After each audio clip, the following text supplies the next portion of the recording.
At heto na nga yung sinasabi ko. Habang nasa highway kami, may napansin kami na magandang view. Kaya nag-stop muna kami para mag-picture-picture ulit.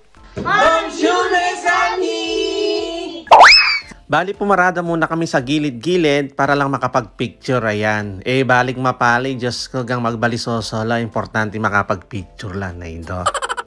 Ito nga pala yung view dito sa may St. Vincent Lefort. Ito yung sa may Ubay, Serpongsong. Pagkababa nga namin is nagkanya-kanya na kami ng picturean. Ayan, kasi mabilisan lang dahil bawal magparada dyan sa may gilid. Pagagalitan kami.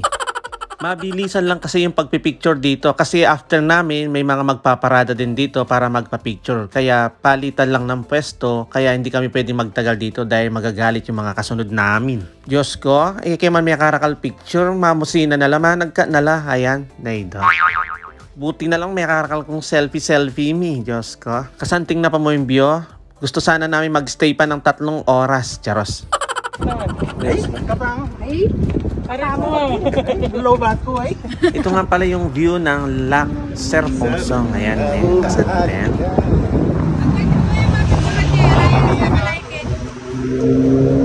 Kahit saan ka pumwesto dito is magaganda yung view. Kaya lang, dito lang talaga yung may place na makapagpwesto ka, lalo na yung mga sasakyan.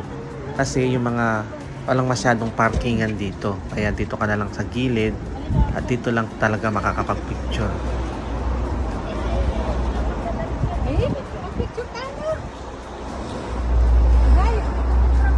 Official photographer.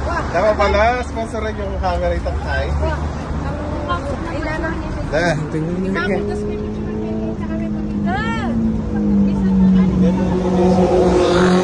At fast forward na nga mesami, habang di pa kami nakalayo-layo, eto may nakita kaming tindahan ng mga prutas, kamura da. Siyempre, deng samal, enamang paitalwi, ayan, baba kami ken, at maniglo kami karen presyo. Medyo mura talaga kasi. Sa Marseille, medyo triple ang presyo. Dito, direct sale kasi siya. Sila yung may-ari ng mga pananim nila, kaya mas mura dito. Kaya binili namin yung mga gustong kinakain ng mga bata, at syempre yung mga matatamis, ayaw namin yung mga maasim. Pero, at sa mga mapapadpad pala dito lang po yan sa may Tiyos, sa Epinases. Yan, kapag galing ka ng Lac de Serpongsong, siguradong madadaanan nyo po yung bilihan ng mga prutas na to. Balago, 20-20 yan. Sobrang mura ang lahat ng paninda ni Kuya. Ayan, ditak na lang pinakyaw gana-gana. Ditak na lang emi pagyuren seli da kayang sakin. Naido. Ang picturean kaya, 1, 2, 3.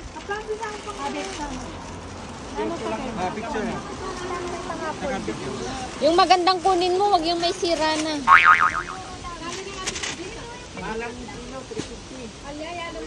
Ano naman nga nagisan din masira ka rin. Paano ba ka nakalbo? Hanggang na 2 kilo. Oh. Diyo, adyo na akong kilo. Huwag mong damihin, Papa, hindi mo naman maubos. Magbayad ka na.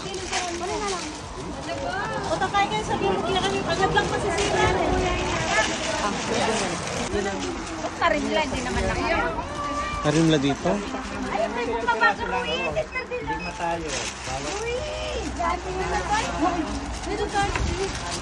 Atay?